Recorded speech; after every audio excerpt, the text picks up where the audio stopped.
అందరికీ నమస్కారం. నేను మీ శాంసంగ్. నేను ఈరోజు మా వాళ్ళు వంట వండుతారు.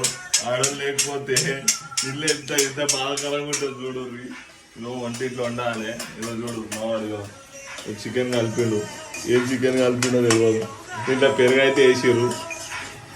ఇగో టమాటాలు, పచ్చిమిరపకాయలు, ఉల్లిగడ్డలు వేస్తుండ్రు. ఇక పాటలు వింటూ ఇగో ఈ మెంటలోడు పాటలు వినుకుంటా ఇగో ఇట్లా చేస్తుండే. ఏమేమి చేయాలో అర్థమవుతలే ఇంటికి. ఇగో నేనైతే పెరుగు కలిపిన. దీంట్లో ఇగో ఉల్లిగడ్డలు, టమాటాలు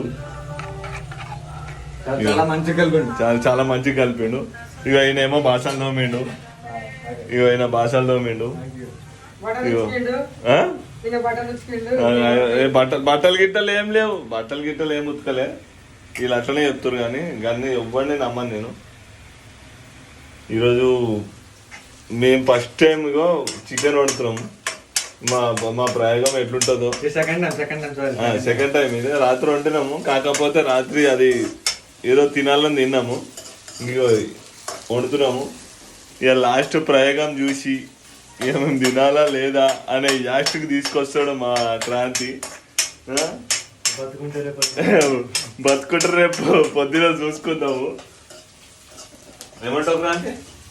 తగ్గేది లేదంట. ఇగో మళ్ళీ పుష్పకాడు పోయాడు మళ్ళీ లాస్ట్కి. ఇవన్నీ ఏమో ఈ ఆడవాళ్ళు లేకపోతే ఇవన్నీ హింసాలు ఇవన్నీ. ఇగో గిన్ని భాషల్లా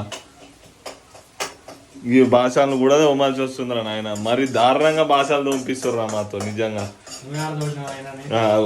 నేను తోమలే కానీ మావాడు తోమిండు. కానీ బాధ ఫ్రస్ట్రేషన్ పీక్స్లో ఉంది. ఏం చేయలేమో. ఇక చికెన్ అయితే రెడీగా ఉంది. అందుకనే తొందరగా పెళ్లి చేసుకోవాలి. వద్దామా ఇక పెళ్ళి ఇగో ఒకటే చెప్తున్నా. నీకు కర్మ గాలి ఇక చేసుకోవాలని ఫిక్స్ అయినావంటే పెళ్ళి చేసుకో, లేకపోతే చేసుకోక భయ్య. నా ఉద్దేశం అయితే ఇద్దరు అండర్స్టాండింగ్ బట్టే మ్యారేజ్ చేసుకోరు. ఎందుకు తెలుసా? వంట కోసం పెళ్లి చేసుకోవాలి అని అంటే చేసుకో నా ఉద్దేశంలో. అంతే కదా, సింపుల్ లాజిక్. ఏం అడ్డించుకోదు. ఏమంటారు అంటే ఈయన పెళ్లి మీద చాలా అవగాహన ఉంది నాకు. ఎందుకంటే చాలా చూసిండంట. ఏం చూసిండో తెలియదు మళ్ళా. ఎన్ని చూస్తుండో ఈయన, ఎన్ని కాపురాలు చూసి వచ్చిండో. భయ్యకి బాగా అవగాహన ఉందంట.